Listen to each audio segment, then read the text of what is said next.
morning. I'm Patsy Miller, a volunteer with the Martin County Historical Society.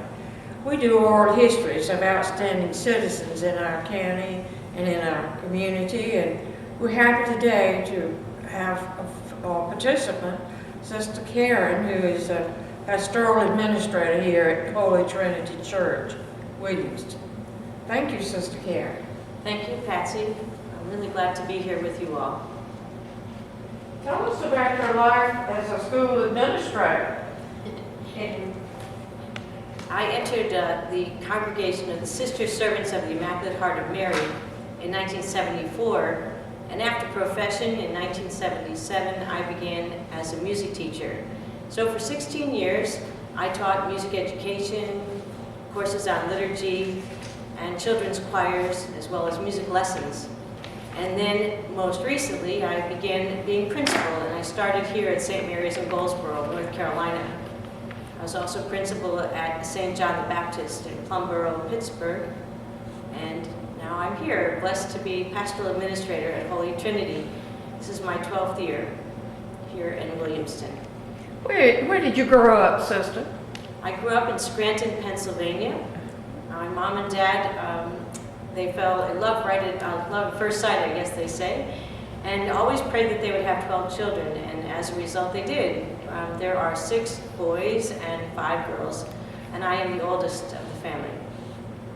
Do you see your family members often? As often as I can. Thank God for Skype and the telephone with a distance of 10 hours away. But I do get home for community meetings, and I do get home for family functions. They're very, very important to me. Absolutely. You have a big family here at Holy Trinity. I do, yes. About 100 members, 100 families? There are 100 families and probably over 600 people total. We are blessed again with a multicultural parish. We have people from all over the world that come, so we are multicultural, and we have many intergenerational experiences, and we speak many languages, and so we feel very, very blessed. What languages do you speak? On a personal note, I speak English fluently, thank God, and Spanish, I'm doing my best. But I try to be able to speak a little bit to all of our families. The other night I was learning Vietnamese, and we have folks from Italy, so I know to say ciao and say hello and goodbye. I'm really conscious of that, their native languages, and wanting to be sensitive to that, and whatever I can do to respect that and try to learn. You know, we're asking people to learn our English language and our culture, so we celebrate that diversity. Where do your members largely come from, Sister Kieran? I would say half of our congregation is definitely from Mexico, Peru, Guatemala, Colombia, and then we have families that are from Africa, Vietnam, and then the other half is definitely from the United States. Where do they reside locally? We have people that are that travel the distance. We have people right here in Williamston. We have families that come from Jamesville, Oak City, Hamilton, Robertsonville, Hassel, let's see here, Scotland Neck. So they travel the distance to come in and pray with us and be with us. Did you plant a church in Bertie? Actually, we have been a part of that, yes. When I came 12 years ago, 3 times a week, I went down to Windsor, and I visited the women and men. There were 56 at the crab factory. And so I would go down there on Monday nights, and we would play baseball and volleyball, and then we would have a meal afterwards. And then on Thursdays, we would pray the scriptures in preparation for the Sunday liturgy. And then on Sunday, we would bring the men and women to the church. We also have senior citizens that live in Windsor, and some other young adults. And then about 5 years ago, the Glen Marys wanted to come back into our diocese and to share in our ministry. So the Diocese of Raleigh, of which I am a part, asked me if I would consider sharing part of our parish with the Catholic community of Windsor and Bertie. To be honest, I was happy for the help, because we had just completed 2 very, very traumatic years where we had 16 violent deaths in 15 months. We had families that were stabbed, that were shot, that were raped. And so the domestic violence and all kinds of things as a result of racism and prejudice out in the Robertsonville and Tar River area, it was awful. And so people would come and live with me, and we would be a safe haven, working again with the sheriffs, the police, with the families to try to heal the brokenness. So at that particular time that I was asked to help create that community, I felt it was a blessing, and it was a movement of the Spirit, so that we could be a pastoral presence to all of the people. In Windsor, there's also the jail, and so at that time I also would go and visit, not only parishioners, but other people who were in the jail. Part of the prayer and preparation was to go every Wednesday night with the Filipino community, and we would pray a novena. And every Wednesday we would say, okay, Lord, be with us and help us to know we feel your presence. And these are also immigrants who come to our country, who are teachers, who are professional people, who work in our hospitals, but they come on visas. And so one member of the family has the ability to work here, and then the other member has to wait patiently for all kinds of documents to go through, just like our undocumented brothers and sisters from our Southern American countries. So the ministry is very diverse, the ministry is beautiful, and takes a little bit of energy. So to have other folks come and be with us, to be present, is a joy and a blessing. I'm a team player, so that's a gift. Yes, it's a gift. Is this your anniversary year? The church anniversary? It is, and we're happy about that. We are in Martin County for 60 years, and our parishioners began by meeting in homes. They would also meet at the armory to pray, and as the congregation grew, they were able to come up with the finances with the Diocese of Raleigh to build this beautiful church. So our church is 50 years old, and it looks pretty good for that age. And there were times when we outgrew this space, and then there are other times when we're creative, and we use Marathon Park here in the county, or the Agricultural Center, or the Armory. Actually, we go to a lot. So there are ways in which we can continue to gather. Tell us a little bit about your after-school instruction. Sister Betty was the pastoral administrator before me, and she was here 15 years. And during that time, with the senior citizens and with the people of Martin County, they began an after-school program. And it was to help children at risk, children who are really struggling in school because of their language barrier, not understanding at all. And so what they needed to do was to clearly have instructors. And so Sister Betty would get in her van and she would go around and pick children up. She would spend a couple hours doing that, bring the children in. And then the senior citizens would have a nice lunch all ready for the children, or dinner actually. And then they would study. And then many hours later, they would be brought back to their homes. And so when I came, I went around with Sister Betty for a week and meeting the families, and I was writing on the postcards. I thought, how will I ever know where all these families live? But it doesn't take too long. And the children are great because they want to be picked up first and dropped off last. And so they help you to know exactly where everyone lives. And so that program was very, very successful. And then we did it geographically. We set up a little library, computer labs, and books in the Methodist Church in Jamesville, in a tienda, La Esperanza, in Robertsonville. And here in Williamston, we had it set up at the church. And in Beargrass, that's where our parish home is. And that's where currently we have many programs. And we have a beautiful computer lab that we utilize as well. Does your parish home afford shelter for this homeless and abused? We have, yes, yes. We've worked closely with, again, the domestic violence here in Martin County and in Washington and Beaufort. That facility has closed, but during that time and since that time, we have opened our doors graciously to anyone who is in need. Actually, it started back with Hurricane Floyd 12 years ago, and we had 200 parishioners that were in a shelter in the 4 high schools. So I would go around and pray and gather with all of the people at the shelters. And then when the Red Cross had to close after 2 weeks, they called at 6 o'clock in the morning and asked if we would please help to house 17 people. And I told them not a problem, I would be right over. And it was great because right away we were working collaboratively with the Red Cross, not only during those 2 weeks, but then with the time to follow.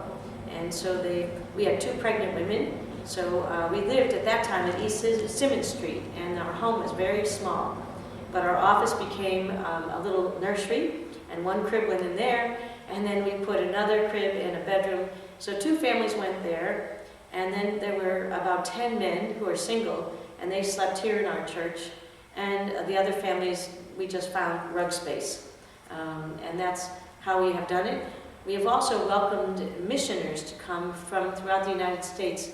There have been 2,200 people in 12 years who have come at different times to help us with hurricane recovery, to minister to the families, to collect items. We've had 5 18-wheelers filled coming. I don't know if you've ever known how much can fit in an 18-wheeler, but it's a lot.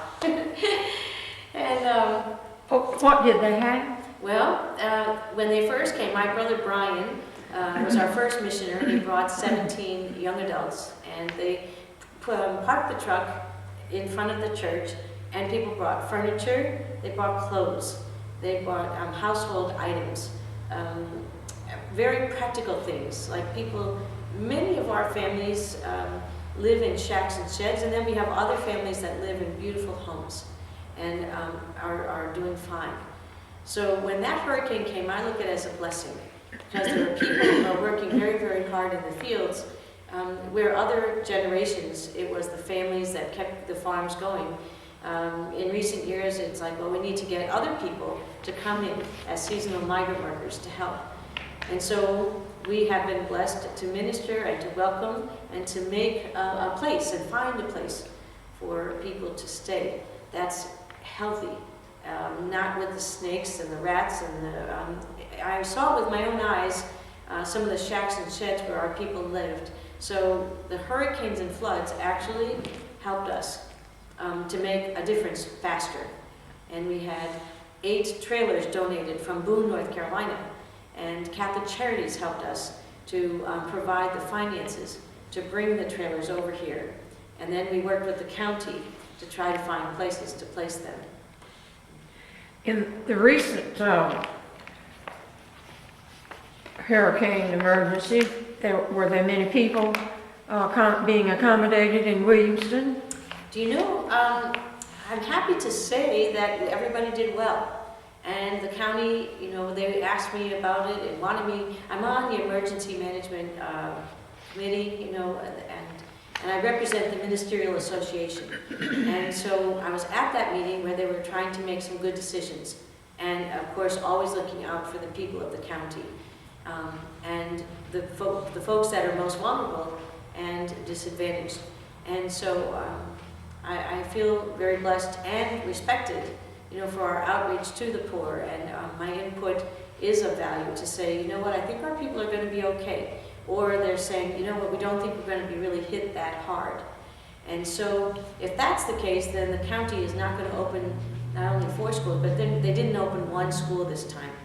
And so on a personal note, I thought to myself, well, I'm going to put out on our one call now and let everybody know when the hurricane's coming, and that the shelters are not open, but that we are available. So if anybody's at risk, they can come and live with us in our parish home.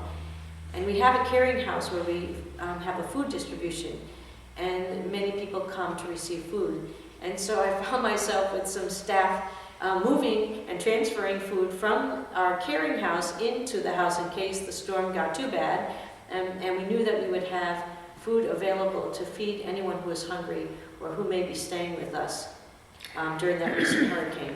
In the end, we didn't have anyone.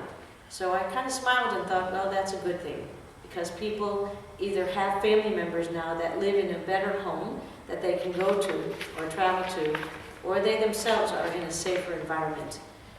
So I was happy to have the candles lit and praying for everyone that we would have a safe evening, and thank God we did. Tell me about the Caring House. As in your conversation, you made reference to the home in Beargrass and the Caring House. Is that one and the same? There are two buildings out there. Again, I referred to when I first came here 12 years ago, and even in our history of our parish, the priests come and they travel from different parts of the Diocese of Raleigh. So they would travel, they say, from Washington, or they travel from the Albemarle. And most recently, they're traveling from Raleigh or Goldsboro to say Mass for us. And so they would live in the room behind our sanctuary here. And so they would stay overnight. Or they would come by bus, and then the bus would become a portable church. And that's where the people would gather in the fields and say Mass. And I've gone with the priest in my 30 years here, doing that very thing, going out into the camps and finding the people and gathering and having prayer services, followed by a volleyball game, followed by a meal. So when I came, I said to the pastoral council, you know, I would be happy to live back here. I am a very simple person. I don't need a lot of space, and maybe we can let go of the rental, you know, that we've been paying for 15 years, and then we could save a little bit of money. But the parishioners looked out for my safety right away and said, there's no way. We are a beacon of light and hope amidst gun action and drug action, and we do not want you to be here. It's not safe. So I didn't argue, and I didn't even bring it up again because I was grateful they cared about me and on my safety. So when that hurricane and flood came in '99, our own pastoral home, the pipes were going, the septic system was coming, the hot water heater burst, and our bishop came when all that happened, and that was not planned, trust me. But it was perfect timing. And he said, Kieran, we've got to get you out of here. And that's when my brother Brian was there with 17 young adults. The folks that had lived with me from the hurricanes and floods had now moved out, and we had gotten a safe home and shelter for them. So in 2000, when Bishop Joseph Gosman came, we had Mass here, January 6th, and he blessed our community and said, I'm praying really, really, very hard for you all. And but before we came here, he said, Kieran, I want you to start looking for a home. And so I did. I began looking for a home, and guess what? On February 14th, 2000, we found this beautiful home. Actually, one of the parishioners' family was selling it, and that's the home that we're in right now. Jim and Judy Taylor's in Beargrass, 3751 Beargrass Road is our address. And the home was meticulous. We could have moved in immediately. But when I looked at the practical of the finances, I thought, I don't know how we can come up with $105,000. And that was a serious concern to me. But Jim and Judy had a good feeling and gave us the key right off the bat on Valentine's Day and said, welcome the parishioners. Invite everybody to come and see our home, because we would love it to be your home. And we will work with you. And so right off the bat, there was this beautiful relationship with Jim and Judy. And of course, the home was awesome. And it is awesome. We could welcome many, many people who needed a safe haven, who needed a place to be for temporary housing. And then we could grow. We could grow out there. It's a beautiful ranch home on a half an acre of land. And so we moved in, we raised the money, went to the Diocese of Raleigh and said, this is how we're going to pay off the mortgage. Can you please buy the home for us? And we went before a board of about 20 people. I'll never forget it, walking in with our file and with our paperwork to say how we were going to work on this as a community. And the Pastoral Council President, Ian O'Brien, came with me, and one of our volunteers who was going to live with me for 7 months, Jennifer came from Vestal, New York. So over the years, what took place, which was awesome, was, and God knew this was in store, we didn't know it, but the council that we met before, the Finance Council of the Diocese, asked us why we were there, and Ian O'Brien said, I'm embarrassed. I'm embarrassed that we're here because it seems that we should have a nice place for our pastors and pastoral administrators. And we're sorry that we have to be looking, but we do need to do this. Do need to find a place, and we need your help. And then it was my turn to talk, and I said, on a personal note, I just need a very, very, very tiny space. But in my short amount of time, our needs are much greater than that. And we don't have time to go through the buildings and grounds and to take 5 years to raise money and to come up with the building plan. But we do have a beautiful home that we have pictures to show you that could work for us. And it has been a blessing. People have come and they've brought money, or they've brought most especially their gifts of time and talent. And then we have made a handicap ramp. We built a basketball court. And then we have built the Caring House. And it's on the same property. It's on the left-hand corner, and it was designed by one of our missioners who lived with me for 7 months, Cindy Salburo. And she created this. It looks like a garage from the outside. It's 20 by 20. But when you walk inside, it has beautiful shelves. It has a freezer donated by Kraft. It has another freezer donated by a family from the Outer Banks. And we have beautiful shelves to store the food. And so if you look at it, it says Youth and Young Adult Ministry because we had living room furniture in there, we had games in there, we had all kinds of youth activities. But then the amount of food that we needed to receive and the amount of people that we were feeding grew so much that we said, okay, youth and young adults, look, our home is your home. Mi casa is su casa. So our parish home is everybody's home. This will be our youth and young adult center. But this new facility needs to become our caring house to be sure that we're reaching out to anyone who is in need. So it's not about just feeding once a week or once a month. It's about when people are hungry, they will always be fed at Holy Trinity Parish, at our church, or at our caring house. And at the present moment, that program is on the last 2 Saturdays of the month.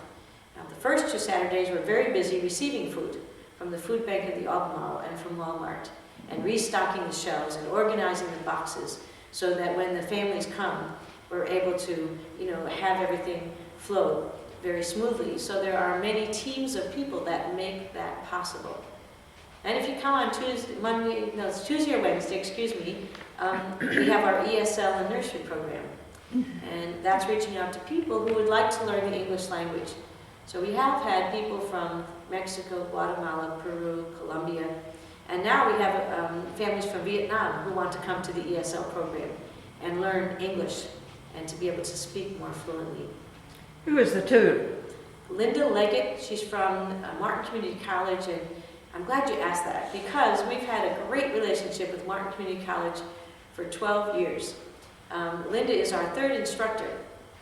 We started out 12 years ago down with Lula Brown, and then we used the church and their facility to have the nursery program. If you want a program to run successfully, you have to look at the whole family. It can't just be about a part of it.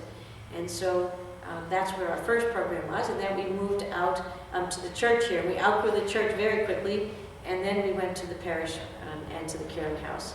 So Sue Westervelt and Jerry Griffin from Martin Community College have been awesome because they write the grants and provide the teachers for us, the materials for us. And the last couple of years, Martin Community College has provided our computer lab.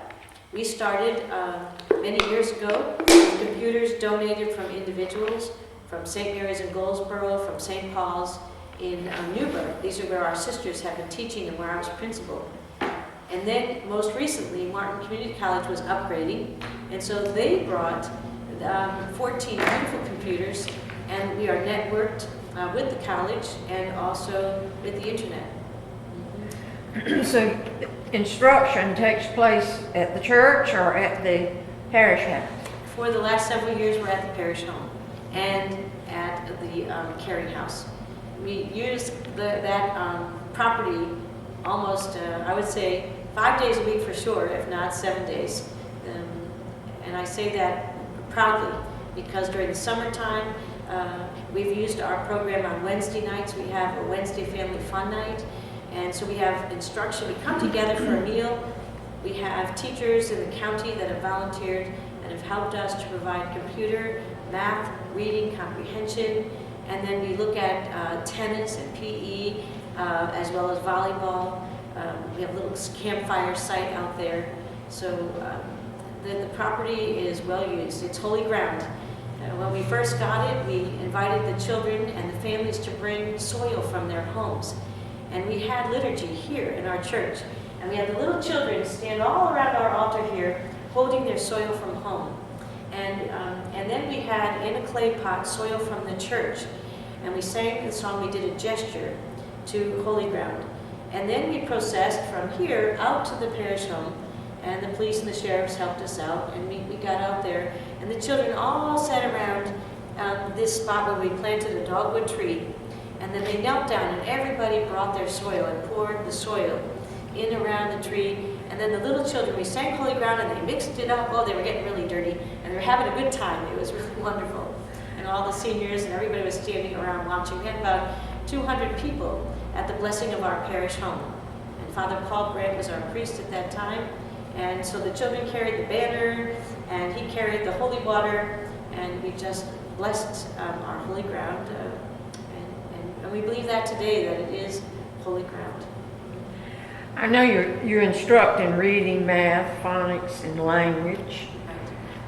How do you go about assisting with the local culture, when you have people from abroad who seek your help?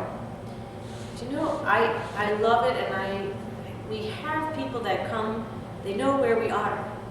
They know where we are. If it's here at church, or if it's out in Bear Grass, I will be approached, and people are happy to introduce me to family members. A lot of times it's family that are coming, or it's someone coming with the clothes on their back. I was amazed when I put out an invitation to people if they needed anything to let me know when my brother Brian was coming, that he would try to really bring those items. And so there were many people who were sleeping on the floor, many people who had the clothes on their back, amen, period. So we have, through the years, been able to pray, number one, with someone to welcome and embrace the families and the people coming and saying, we're glad that you're here, and we hope that we can help you. And so if we're here at the church, we pray together, and we'll give them a Bible, and we'll welcome them to our services. We'll tell them when they're going to be. If people come to our parish home, we have a chapel. So again, we'll pray together, and then we'll have a meal together and say, you know, what are the needs? How can we help you? How can we help one another? Because they're blessing me as well as I'm blessing them, our parish community. And so a lot of the needs are very practical needs, like a towel, a washcloth, a blanket. We have people who are homeless that live in the woods, or that where the old Walmart was, they used to watch, and they would come over when they'd see my car, and they'd say, Sister, how can I help? And so I knew that they were hungry. So I said, I'm really hungry. Let's sit down and eat first, and then we'll work. Okay, that's good. And so we would work together putting up the Christmas lights, or we would work together sweeping, you know, the picnic area, whatever the case may be. But it's very basic needs, you know, and the hotels help us out. They give us toothpaste, and they give us soaps and shampoos. When we had the hurricanes, when they were all finished, Red Cross, they called, they said, Sister, you better bring a lot of trucks, because we have a lot of paper products we want to give to you. And I said, okay, are you sure? Are there other agencies? And I was pretty active and involved in bringing the Red Cross out to families and to their homes and to their trailers and their shacks and sheds. So we had built up in those 2 weeks a nice relationship. We were also bringing meals on wheels to families that could not come in. So they were giving back to us. I felt like they were, oh my goodness, it was awesome. We brought a couple of trucks, and we needed more because they gave us, believe it or not, enough toilet paper that lasted 2 years. We did not buy toilet paper for 2 years. If that gives you any indication. And at that point, we had 200 families in the community. So that's a lot of toilet paper and paper products and other items, canned goods, you know. So we have always received food and practical items from people. All we have to do is put one phone call out and we have it. And even when we don't put a call out, there are things left in our picnic area. There are things left at our doorways so that we can pass it on. And we're happy to know people's names because we want to say a personal thank you. And then there's always the writing the thank you. And we used to use the video camera because we would want to send to these big funders, especially we've been blessed with grants, a lot of money over the years, and so we would videotape or send pictures or have the children and the adults write thank you notes so that they can see clearly this is where your gift has made a difference for us. You have bought us milk or rice, or you have helped us with a bed. So the communications is critical. At one point, you got $24,000 to host education on the site. Yes. You want to tell us about that? Sure. I had a group of parishioners come, they served on our development committee, and we met with Marta Kesseling, and she was from Greenville, and she worked for Smart Start. And what we did was, we met in the back and we brainstormed. She said, I would like to write a grant, and I would like to include your parish in this grant, and Catholic Charities for Greenville. So we were creating, and we're talking about the needs. And at that particular time, we were having an organized program once a month at our parish home. And we would bring in speakers from the North Carolina Extension to talk about nutrition. We would bring in people, a dentist, to come in and talk to the moms and dads and talk to the children about the care of their teeth. So we said, let's call this Connectando con Familias, the connection with the families. And let's put together a program that is going to be funded by this grant.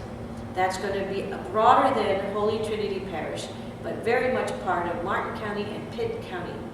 And so we wrote the grant, and it also included salaries so that we could hire a teacher to do the nursery program, and that we could provide what we needed. And that we received $14,000. We received $13,000, and Catholic Charities in Greenville received $11,000. But we overlapped with $2,000 to put together an awesome book that it was a resource book, and it was bilingual. And we wrote another grant, and we had a student from Duke University come.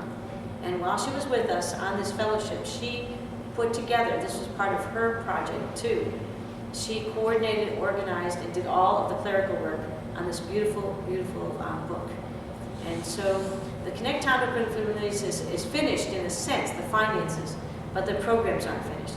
The connection with the family will live on forever. And that's been the gift. It's one of the main missions of your church. Yes, it is. Yes, it is. Well, tell me about the senior club. Okay. We have in our parish 26 vivacious, energetic senior citizens. Although I'm not sure they would say that at this moment in time. In the last 12 years, we were talking about that yesterday, the mission and the energy and all that they had 12 years ago and what is realistic today are not the same. And some of those folks have gone home to God as well. But they were a part of our founding members. They helped to build this beautiful church. And of course, you know, it's not just about the building. We sing a little song, we are the church, happy to be the children in God's family. We are the church, happy to be the children in God's family. And then the song goes on and it talks about old and young, weak and strong. We are building the kingdom. And so they are wonderful mentors. They are folks who are very much involved with the county and the community. And when we come together, or we're doing the yard sales, or we're doing the bake sales, and the project may be to put a new floor in the back room, or maybe it's to build that picnic area, or to do the beautiful sign that we have outside, but it's always working together. But the seniors, we also got together with the senior citizens from Tarboro and Plymouth. We did that for about 4 or 5 years, and that was great. 3 times a year, and we would each take a turn hosting it. So many times we hosted it in the fall. We had the picnic area in the back, and that was really great. And we would play cards, we would sing, we would dance. You know, the focus was about actually healing and helping Tarboro. St. Catherine's in Tarboro was a part of the hurricane and floods. And so we thought, well, let's take them over here, away from the daily routine of trying to regroup, rebuild their home, and let them know that we care, and and that we're going to be there for them. So now, here it is 12 years later, and some of the seniors are still doing the yard sales. Some of them love to play the games. Some of them help us with tutoring in the county as well as with our own families, and help us with the nursery program and with our summer program. We have a multicultural fine arts program that we do in the summer. And so they're like the grandparents that many of our families don't even have. Do you know what I'm saying? Many of the children, their families are, grandparents are really far away. They may talk to them like once a month maybe, or once a year, or see them once every 10 years. And so locally, to have our senior citizens here, they are a gift to these young families. You have an international festival. Have you touched on that? We did that several years ago at the farmers market, and it was so successful. It was great. It was very, very successful for us as a parish, 2 weeks even before it happened, because we wanted consciously to call one another by name. We wanted consciously to be community. And so people prepared their delicious foods and meals, favorite recipes from their countries, and every family had a booth. And then what we did was we had a band, we had a combination yard sale, and people came and joined us. Now there were several other functions happening at the same time, and so the attendance, as far as the broader community, I think if we ever do it again, and we're looking at the calendar, the community calendar, so it can be very, very successful. And our anniversary is going to be the next international festival. We are going to have wonderful, wonderful activities here, an open house, inviting everybody from Martin County to be a part of that. And then we are going to have a larger celebration the week later on our feast day of Holy Trinity. And Bishop Michael Burbage is coming from the diocese to join us. What is your target date for that? June 19th, 2011.